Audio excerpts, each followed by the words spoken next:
a profundizar y a tratar de hacer una exégesis de este pasaje, 2 Corintios 4, versículos 7 al 18, todos nosotros estamos conscientes de que el mundo se encuentra en un tiempo muy, pero muy peligroso.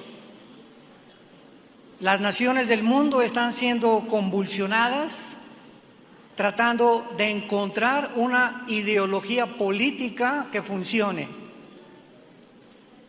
A través de la ciencia nos hemos enorgullecido de que ya fuimos a la Luna y ya China mandó a Marte otro satélite, Estados Unidos igual, etcétera, etcétera. A través de la ciencia médica es impresionante lo que hemos alcanzado. Y así podíamos nosotros darnos cuenta que vivimos en un mundo muy, muy interesante, pero a la vez un mundo que ha llegado a su fin. Tengo en mis manos el libro más antiguo de la humanidad, el libro con los registros más antiguos del conocimiento humano, ya sea química, filosofía, paleontología, psicoanálisis,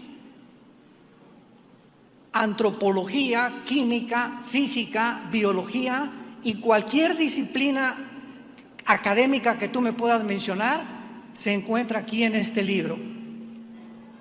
Es el libro más vendido hasta este momento desde hace 2000 años. Es el libro que contiene la información más profunda que podamos nosotros imaginarnos del creador del universo. Es el libro que nos dice de dónde venimos, quiénes somos y hacia dónde nos dirigimos. Tú consulta el libro religioso que me quieras mencionar, ya es el Tripitaka de Buda o el Corán del Islam o los libros de los hindúes o de los persas, el libro que tú quieras traerlo, nunca vas a encontrar la información que tenemos en la Biblia. Y es el único libro que nos dice realmente cuál es el propósito de nosotros, para qué nacimos, quiénes somos, cuál es la razón de nuestra existencia. Antes de que yo fuera cristiano, crecimos como todos los mexicanos o la mayoría de ellos en un hogar católico. A los 13 años yo quería ser cura y me metí al seminario católico de Acapulco, del puerto Acapulco, ahí radicábamos, y quería abrazar el celibato sacerdotal. Cuando me dijeron que no me podía casar, cuando hiciera yo el voto por el celibato sacerdotal, me decepcioné mucho. Le hablé a mi papá y le dije, ¿sabes una cosa? Que me gustan las mujeres. No creo que yo pueda ser padrecito o cura, como le quieran llamar, ¿no? Total que me decepcioné de lo que es la religión. Aun cuando éramos nosotros creyentes, ¿verdad? A misa de vez en cuando, nunca abrimos la Biblia. Entonces me di la vuelta y formé parte del Partido Comunista Mexicano. Me hice ateo. Era agnóstico, era completamente no creyente en nada, hasta que mi hermano Alejandro llegó conmigo algún día cuando tenía yo 27 años y me dijo, quiero hablarte no de ninguna religión, porque yo les dije, no quiero saber de ninguna religión, estoy decepcionado de todas las religiones. Y mi hermano me dijo, te vengo a hablar de un hombre que se llama Jesús, que fue crucificado, enterrado y resucitado a los 3 días. Checa la vida de Buda, me dijo mi hermano, y recordarás que él dijo antes de morir, busquen la verdad. Gautama Buda nunca dijo que él era la verdad. Mahoma, el que fundó el Islam, se casó con una niña, después con una señora que le llevaba 25 años de edad, tenía ataques de catalepsia. Y cuando examiné la vida de todos estos líderes, me di cuenta que nadie había dicho las palabras de Jesús. Yo soy el camino, el único camino que hay. Yo soy la verdad. No una verdad, yo soy la personificación de la verdad. Y número 3, yo soy la razón por la cual tú existes.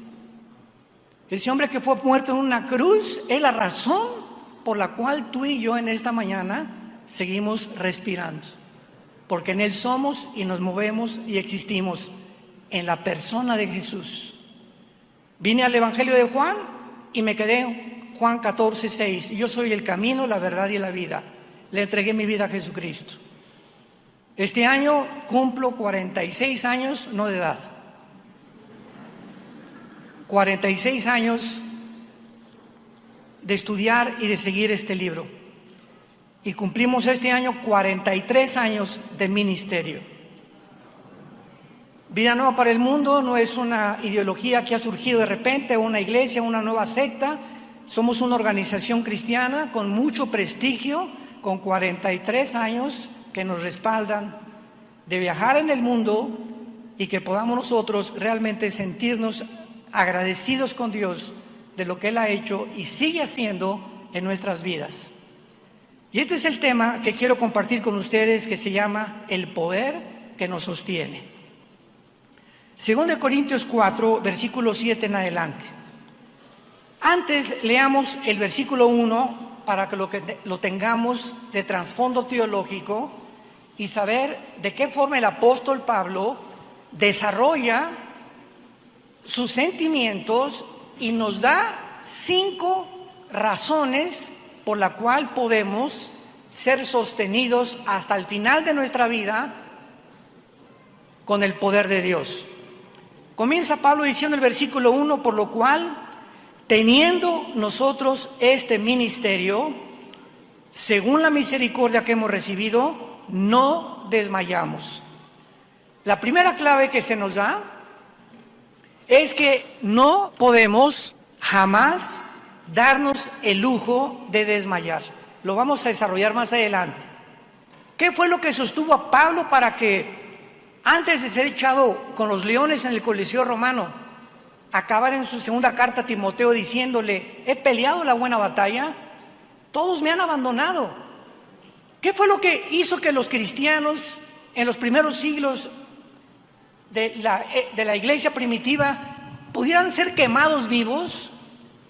Ver las mamás cómo a sus hijos los leones los despedazaban y les arrancaban la cabeza. ¿Cómo es posible que estos cristianos estuvieran parados delante del César y el César les dijera: lo único que tienen que hacer es decir que yo soy el Señor, el Curios César? Y ninguno de ellos se hincó para poder decir que el único Señor es Jesucristo. ¿Qué fue lo que tenían estos cristianos que ya no tienen la mayoría de los cristianos del siglo XXI en que estamos viviendo? Cristianos que cualquier calamidad, cualquier tsunami, cualquier desastre, cualquier pandemia, cualquier terremoto, ya los hace escapar, huir, esconderse y alejarse de Dios. ¡Qué terrible! ¿Qué tipo de cristianismo es este? Y en vista de que nos acercamos ya a la venida de Jesús, que no tarda en venir ya por nosotros y sacarnos de este mundo, Dios está purificando su iglesia. Y todos ustedes, que muchos se dicen cristianos, tienen que tener hoy la absoluta seguridad de que tú realmente tienes el poder que te va a sostener hasta el final de tu vida. Y cuando mueras, que puedas decir: yo sé en quién he creído y muero en paz, porque mis pecados han sido puestos en una cruz. Dejo a mis hijos con el conocimiento de Cristo, no les dejo ni una casa, no les dejo ni siquiera 1,000 pesos en la cuenta del banco, pero si yo dejo que mis hijos, cuando yo muera, tengan a Cristo, les dejo garantizada su vida hasta el final.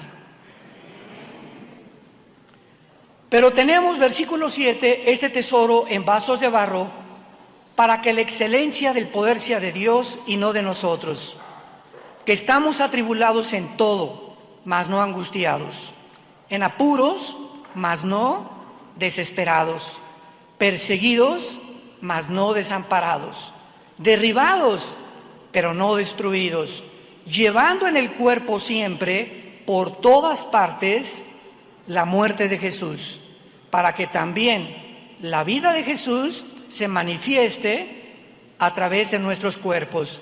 Porque nosotros que vivimos siempre estamos entregados a muerte por causa de Jesús, para que también la vida de Jesús se manifieste en nuestra carne mortal, de manera que la muerte actúe en nosotros y en ustedes la vida, pero teniendo el mismo espíritu de fe, conforme a lo que está escrito: creí, por lo cual hablé.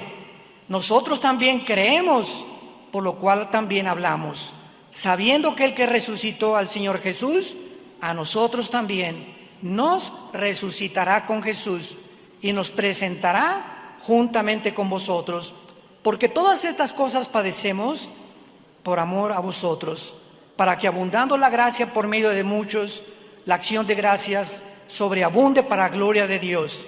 Por tanto, no desmayamos. Antes, aunque nuestro hombre exterior se va desgastando, el interior, no obstante, se renueva de día en día. Porque esta leve tribulación momentánea produce en nosotros un cada vez más excelente y eterno peso de gloria, no mirando las cosas que se ven, sino las que no se ven, pues las cosas que se ven son temporales, pero las que no se ven son eternas.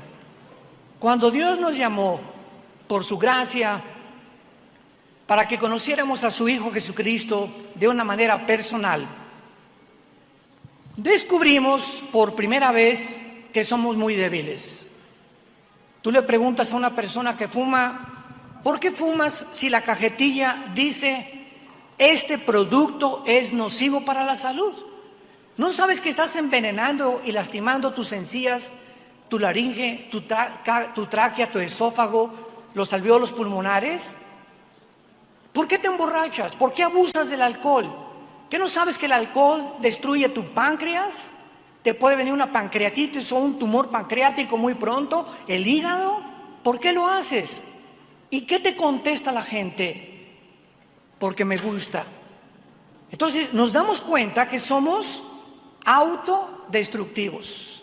¿Por qué? Si estás casado con una mujer que es la madre de tus hijos, tienes que dejar a esa mujer e irte con una muchacha más joven por una pasión, porque sientes dentro de tu alma y de tu corazón que tú tienes que agradarte a tu ego, y tienes 50, 60 años de edad y te crees de 25 y te crees ya Rambo. Cuando examinamos de una manera o desde el punto o la perspectiva psicológica al ser humano, una de las causas por las cuales el lenguaje de la psicología y de la psiquiatría se cambió en Los Ángeles, California, en la Asociación de Psicólogos del Journal de los Psychology de Los Ángeles, fue que los psicólogos llegaron a un grado de decir: es que realmente ya no sabemos quién está loco. Hay cantidad de personas que tienen una apariencia tranquila, etcétera, etcétera, y que son asesinos seriales.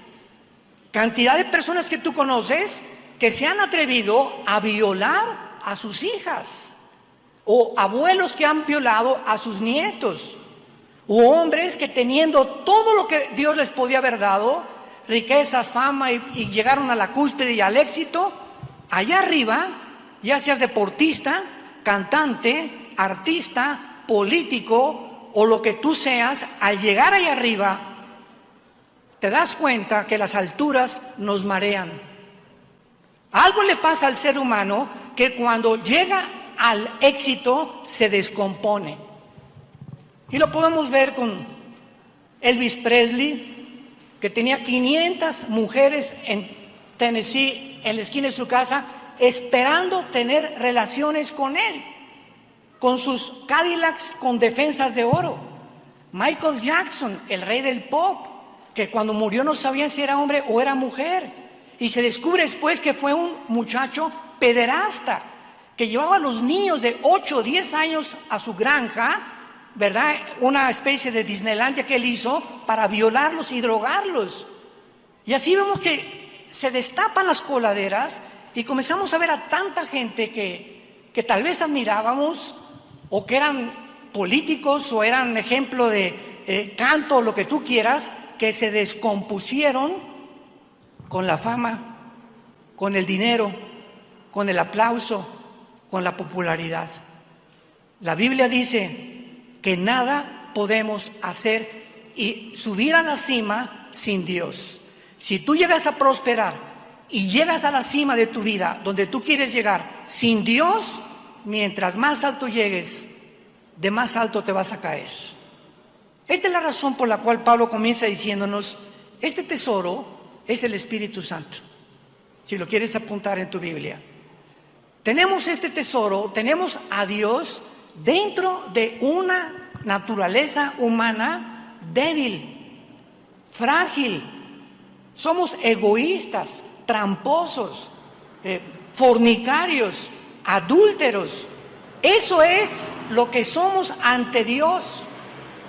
Tú me puedes decir, es que yo nunca me he acostado con una mujer que no sea mi esposa. Jesucristo dijo, es que no necesitas adulterar físicamente para ser culpable de adulterio.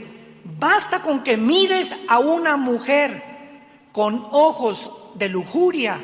Tú eres calificado en el trono cósmico de Dios como un adúltero. No necesitas jalar el gatillo para que Dios te llame asesino. Basta que en tu corazón odies a alguien lo suficientemente profundo para ser clasificado como un asesino delante de Dios. Y ante estas circunstancias nos damos cuenta que estamos arrinconados. ¿Qué hacemos? Es el grito de desesperación de la raza humana.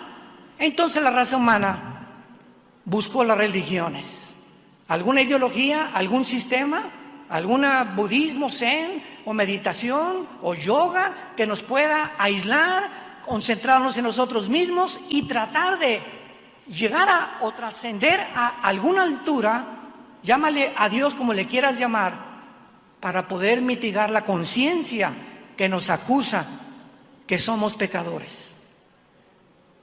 En Hechos 1, versículo 8, la Biblia dice, y recibirán poder cuando el Espíritu Santo venga sobre ustedes.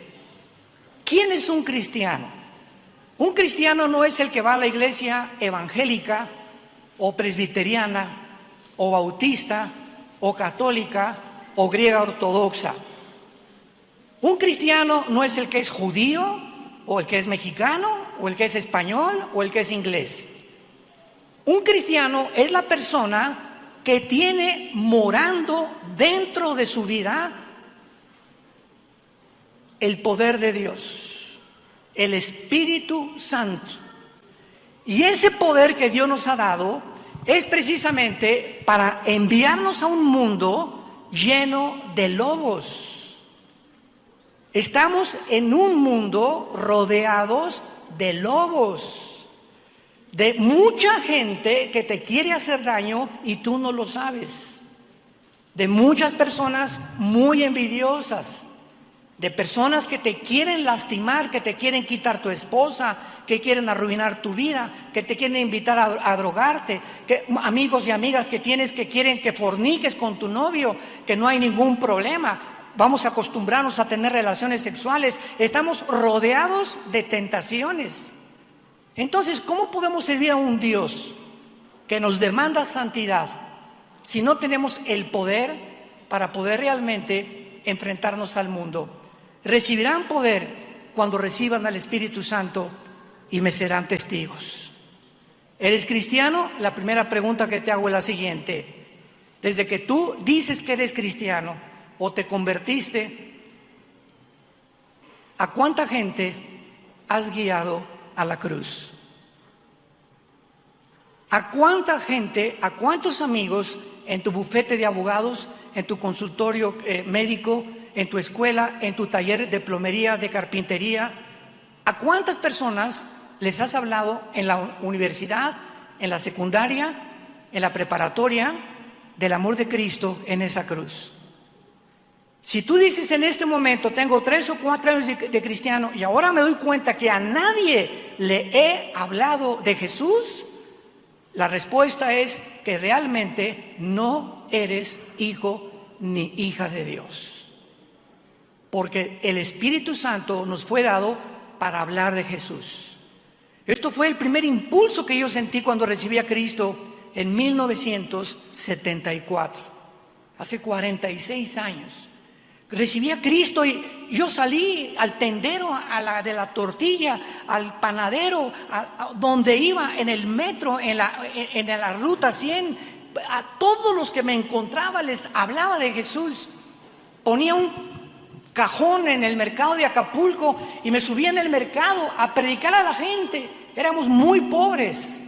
Y llegaba una marchante y me daba un pescado y el otro me daba 2 bolillos. Llegaba a mi casa, comíamos lo que arrancábamos de los árboles o lo que yo pescaba.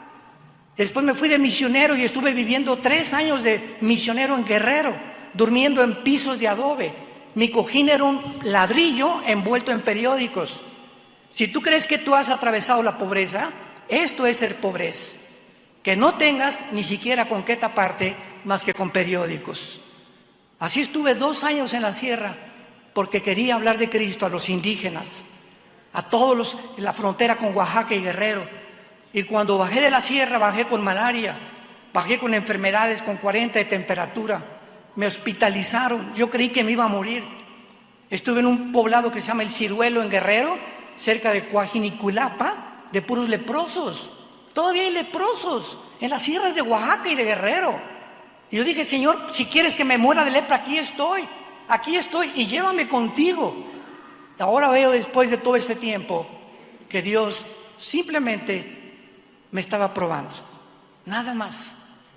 Pero esa pasión que yo sentí cuando recibí a Cristo, después de buscarlo en tantas religiones, en ideologías comunistas, socialistas, comunista, democracia, etcétera, etcétera, era Jesús al que yo estaba buscando.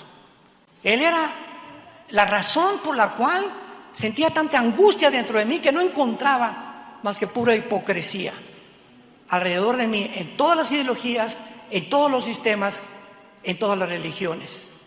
Y Jesús es una persona que vive y que está dispuesta a entrar a tu corazón si tú en esta mañana le abres tu vida y le permites entrar.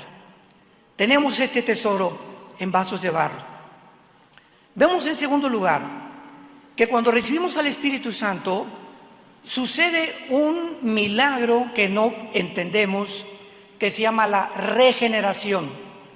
En otras palabras, nacimos espíritu, alma y cuerpo. La Biblia, por cierto, es el único libro que te dice quién eres o de cuántos elementos estás formado. Ese fue el error de Carlos Marx. Si Carlos Marx hubiera conocido lo que la Biblia dice de la naturaleza humana, no hubiera creído que el problema es social, lucha de clases, la burguesía contra el proletariado contra la burguesía. Eso es lo que él creyó. Si Sigmund Freud, el médico psicólogo vienés, hubiera conocido lo que la Biblia dice, no hubiera creído que el problema del ser humano está en la mente. Por eso la psicología trata de penetrar la mente humana, discernir la mente humana, el subconsciente con el inconsciente, para mostrar lo que hay en el consciente. Y finalmente Freud atribuyó los problemas al sexo, que desde la infancia hay un problema sexual con el ser humano, etcétera, etcétera. Y así nos damos cuenta que Carlos Darwin, en su libro Origen de las Especies, si hubiera conocido que en 1954 se descubre el ADN por los doctores Watson y el doctor Crick, donde la molécula del ADN o el ácido desoxirribonucleico, para los que no entiendan esto, en cada una de las billones de células que tenemos en nuestro cuerpo se encuentra una información codificada, se encuentra algo que Dios escribió, y en cada célula de mi cuerpo está escrito la altura, el color de pelo, de ojos, el color de piel, todo absolutamente en cada una de nuestras células. Y cuando se descubre el ADN, se descubre científicamente que es imposible. Señores maestros universitarios que nos honran con su presencia, me dijeron que hay como 4 o 5, sean bienvenidos. Les digo con todo mi corazón, la teoría de la evolución ha sido el fraude más grande del siglo XX. ¿Por qué se sigue enseñando en las preparatorias y en las universidades que venimos de chita? Que somos el proceso evolutivo de los animales, porque los científicos también inventan teorías. Y como el ser humano no sabe cómo comenzó todo, pues especula, hipotetiza, inventa. Y por eso se llama teoría.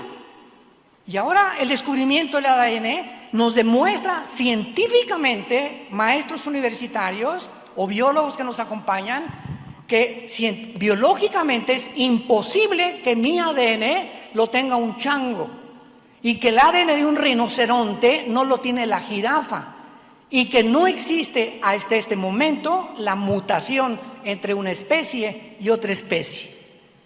No hay un solo elemento científico, una sola prueba de que la evolución se pueda considerar dentro del área de la ciencia.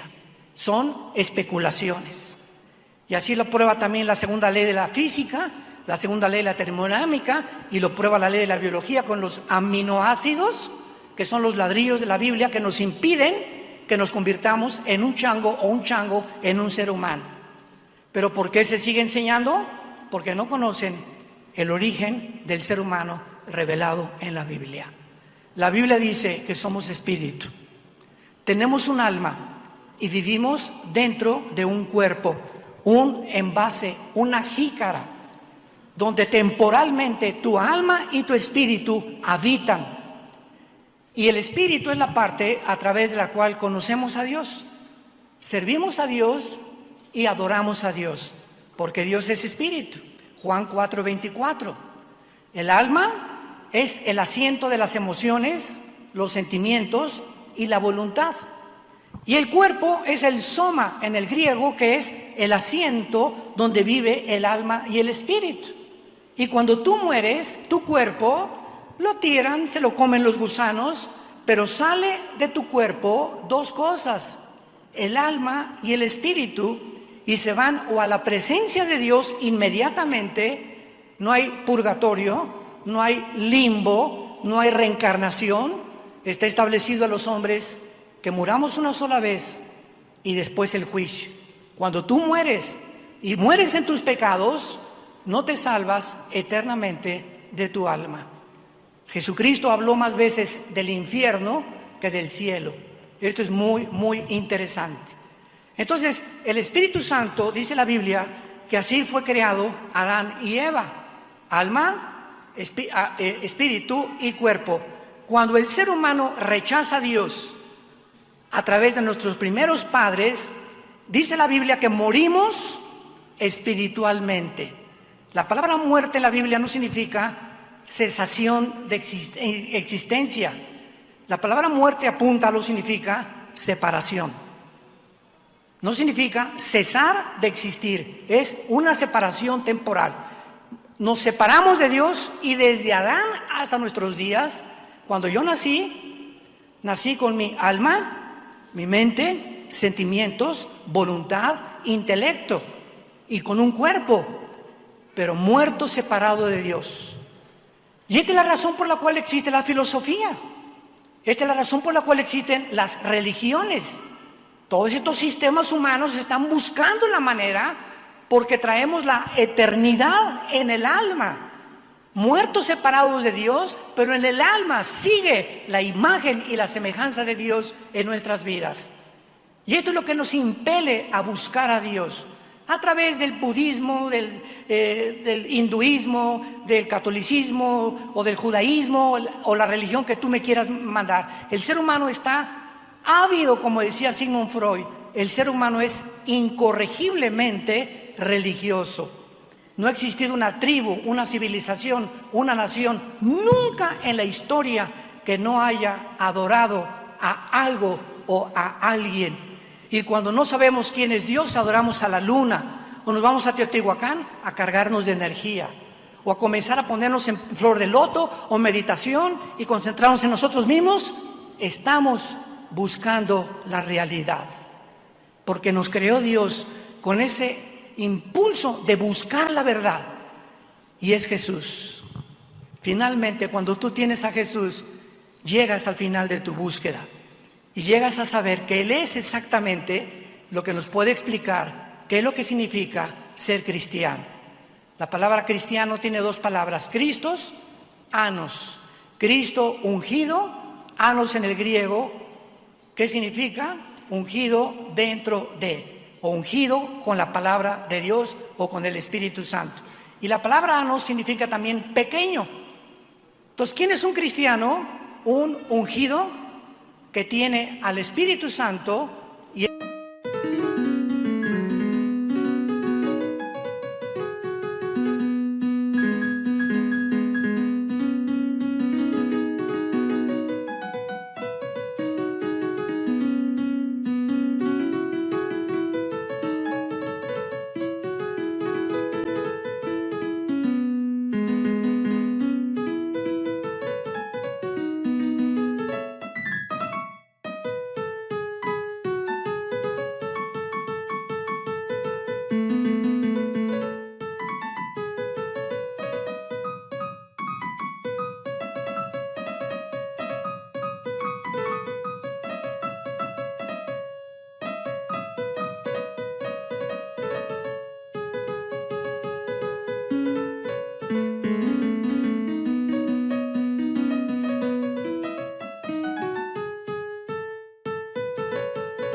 es una persona pequeña ante los ojos del mundo, porque el mundo seguramente te va a perseguir, te va a despreciar, van a perseguir ese libro más controversial que hay en toda la existencia de los libros, y el único libro que nos dice cuál es el camino, la verdad y la vida.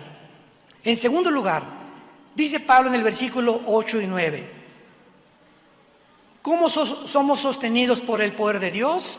Con el Espíritu Santo. Tú necesitas ser lleno esta mañana del Espíritu de Dios. Número 2, versículo 8 y 9, que estamos atribulados en todo, mas no angustiados. En apuros, sí es cierto, pero no desesperados. Perseguidos, pero no desamparados. Derribados, pero no destruidos. Aun cuando un cristiano atraviese los desiertos más áridos, los lugares más oscuros, como David le llamó en el Salmo 23, aunque ande en valle de sombras y de muerte. Acabamos de pasar un año que continúa todavía con algunas cosas colaterales que todavía siguen por ahí, una pandemia, ¿verdad?, en la que lo único que oíamos era: se murió, se murió, se murió. Tantos muertos en Brasil, tantos muertos en México, una campaña de pánico desmedida, desproporcionada, con el único propósito y con el único objetivo, que lo sabe muy bien el diablo, que si tú sabes a una persona o quieres controlar a una persona, infúndele miedo. Es la forma más fácil que un sistema de gobierno o una nación pueda controlar a la población, manteniéndola bajo el pánico. ¿Por qué? Porque el miedo o el pánico nos hace, síganme con mucho cuidado, actuar irrazonables. Comenzamos a actuar de una forma irrazonable, donde ya no es científico, es político.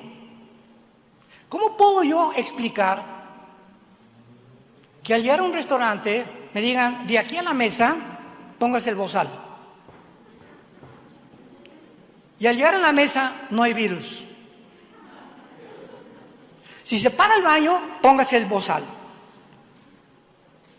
Y ahí estamos 4 o 5 mesas alrededor, porque ya casi la distancia social se terminó, de acuerdo a la Organización Mundial de la Salud.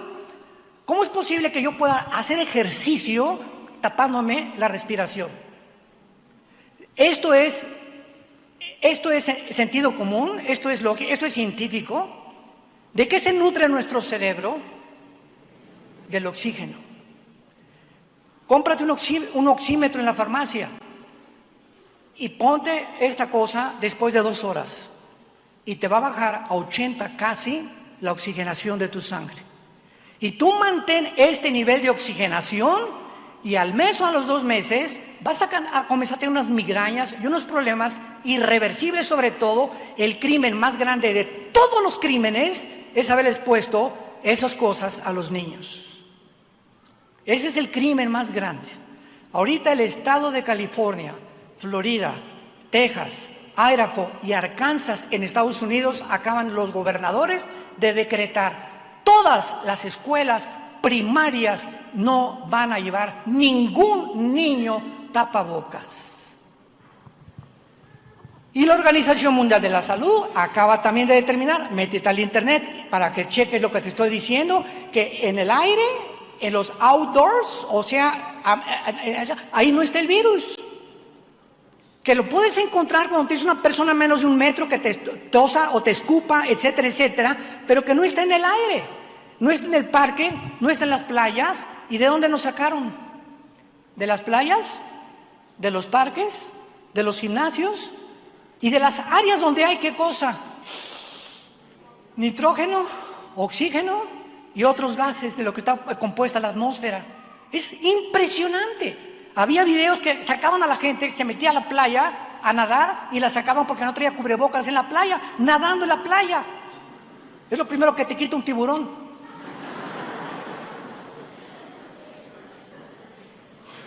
Damas y caballeros, santos de Dios,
despertemos. Despertemos, abramos los ojos. Tenemos una inteligencia que Dios nos ha dado y un sentido común. Y tenemos que saber qué nos hace y qué no nos hace daño. Pero no quiero extenderme con eso. Simplemente dice la Biblia en estos versículos: estamos atribulados a todo. O sea, ¿quién no tiene problemas? Si levantas la mano, eres Santa Claus. O el príncipe valiente, ¿verdad? Pero estamos en un mundo donde nacemos llorando. Muchos tienen una infancia terrible, son botados en botes de basura por prostitutas que los recogen, acaban en un orfanatorio y después se convierten a los 18 años o de ahí brincan a la delincuencia juvenil. Otros tuvieron una infancia buena, una juventud buena, se casan y les va como en feria en el matrimonio. Pero todos tenemos etapas de sufrimiento en la vida. No es Disneylandia la vida, no es Reino Aventura. Estamos en un mundo de dolor, estamos atribulados en todo. Pero fíjate lo que dice la Biblia: una cosa es que estés atribulado y ya no hay problemas, y otra cosa es que esos problemas se lleguen a convertir en tu vida en angustia. ¿Y qué es la angustia? Sentir: hermano, ore por mí. Mire, doña Chole, apláquese primero. Por favor, a las 2 de la mañana nos suena a mi esposa: se fue mi hija. Mire, señora, se fue su hija, ¿y usted cree que con ese estado de angustia la va a hacer regresar? ¿De qué está o en qué forma está ayudando su estado emocional? A ver, esto es algo sentido común. A lo mejor cuando regrese su hija, a usted le vamos a tener que meter al psiquiátrico. Y cuando nos damos cuenta de que ya se fue la hija, ya se fue el hijo, descubrí que mi hijo es drogadicto, descubrí que mi esposo no me quiere, se fue con otra, ¿Qué vas a hacer? ¿Emborracharte? ¿Drogarte?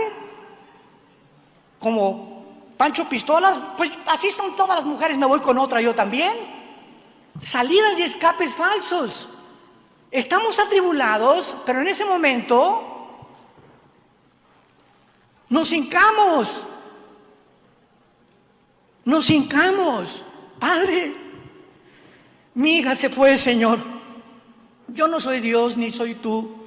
Tú eres el único que la puede hacer regresar. Te pido que la guardes.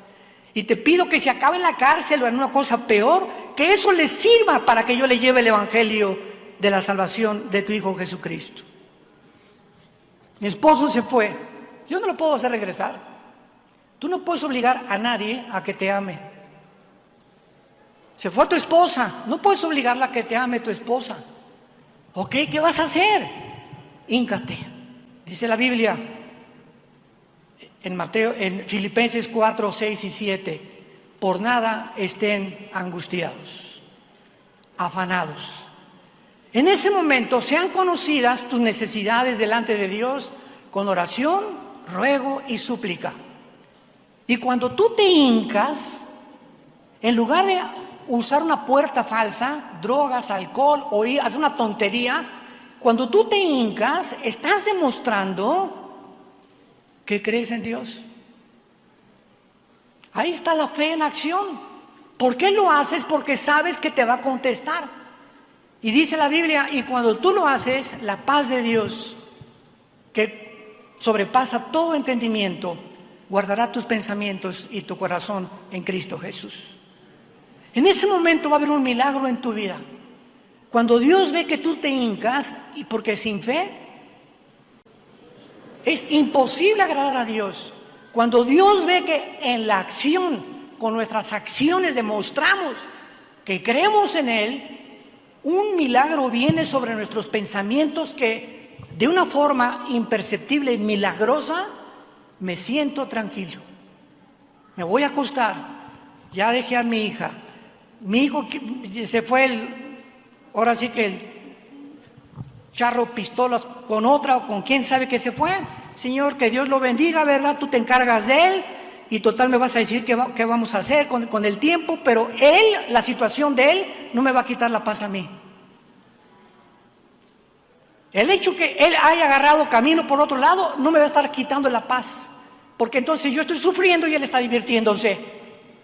No, descansar en Dios. Estamos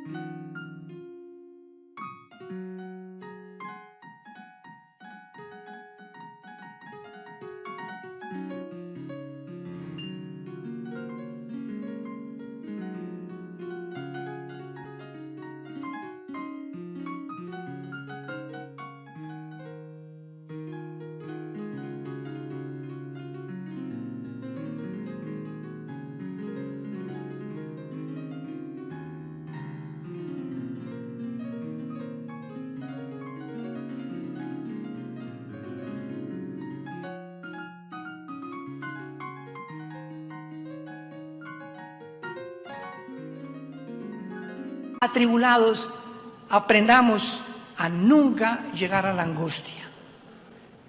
Estamos en apuros, pero no desesperados, llenos de problemas, estresados. Mantendré mi trabajo con la pandemia. ¿Qué habrá el día de mañana? ¿Tendré mi salud a los 60, 70 años de edad? ¿Tengo seguro social? ¿Me lo quitarán algún día? Estamos en un mundo completamente cambiante, un mundo que no nos promete nada, pero nunca lleguemos a sentirnos en un rincón, porque esta es la razón de los psicólogos para los suicidas. ¿Quién es una persona que se quita la vida? Una persona que los problemas del mundo lo llevaron a un grado, a un lugar, a un rincón, donde en ese momento él no ve ninguna puerta. Todo es oscuro. Ya me dejaron, ya nadie me quiere, ya no puedo tener solución, ya no voy a salir de esta, me pego un tiro en la cabeza. Nunca un cristiano debe llegar a sentirse arrinconado. Y ¿saben una cosa? Que Dios nos prueba a través de esto, como lo hizo con el pueblo de Egipto. Cuando salieron de Egipto, ¿se acuerdan? ¿A dónde los llevó? Al mar. Y de repente tenían el mar enfrente de ellos. Y de repente oyeron los cascos de las carrozas de los egipcios que venían contra ellos y se sintieron entre la espada y la pared. A Dios le gusta llevarnos a esas situaciones. Ahorita les explico. Y cuando estaban entre la espada y la pared, ¿qué hicieron? Moisés clamó a Dios y Dios le contestó y le dijo: quédense quietos y conozcan mi salvación.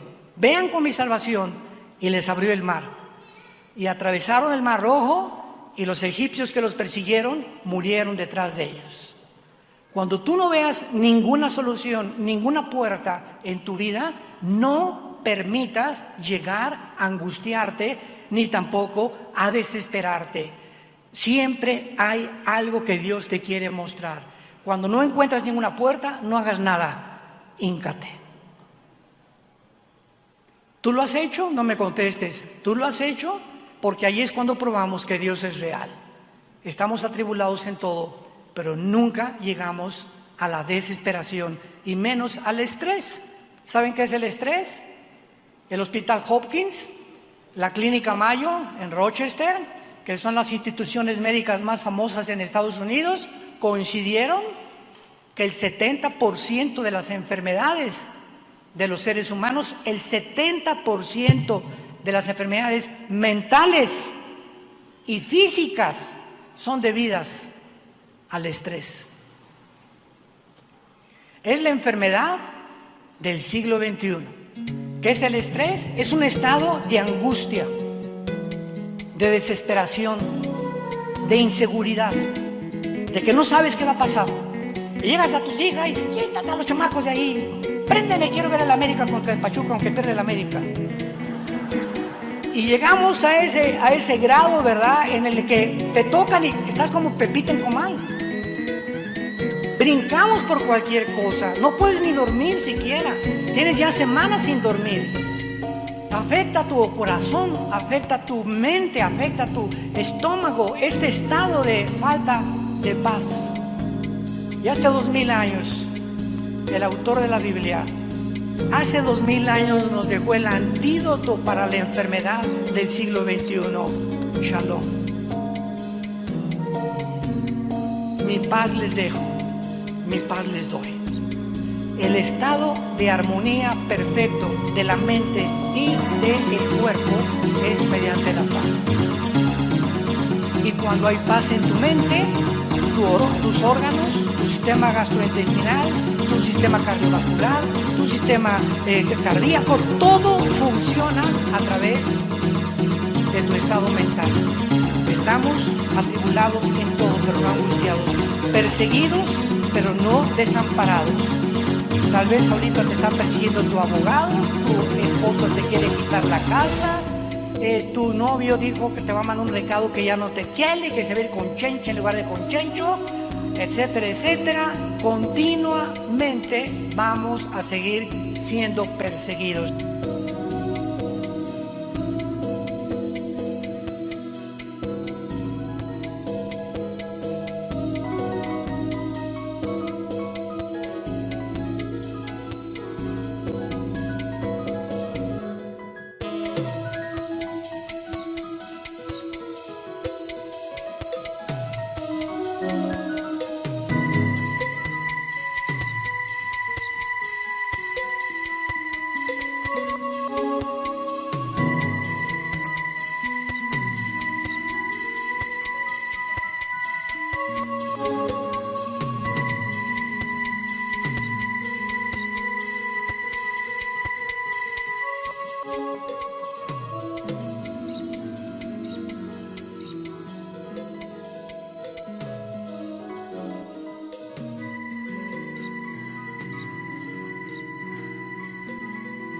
Y sabes una cosa, en la vida, cuando trazas una meta, a la derecha, como dijo Sancho Panza, ¿verdad?, al Don Quijote, oye, los perros están ladrando, están buscando y te están criticando.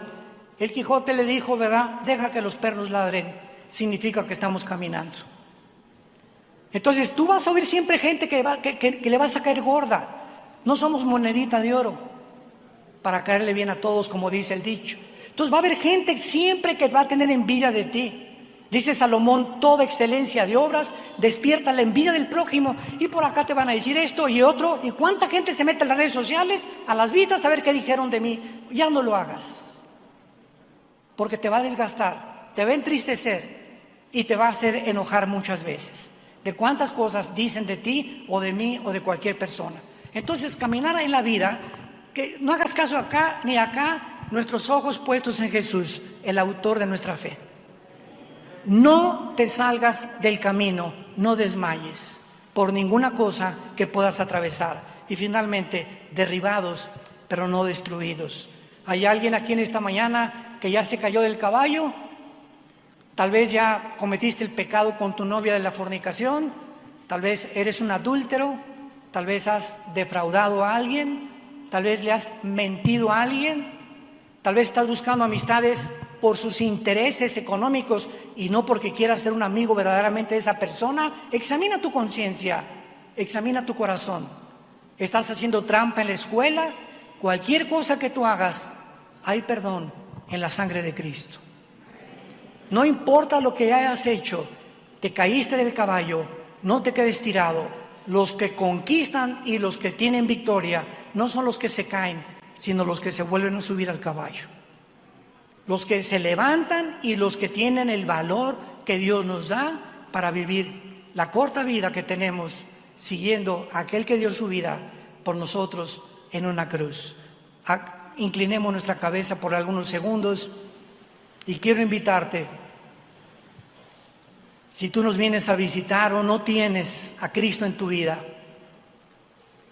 o a lo mejor decías que eras cristiano y a lo mejor hasta perteneces a alguna iglesia de cualquier religión, pero a la luz de la Biblia a nadie le hablas de Cristo.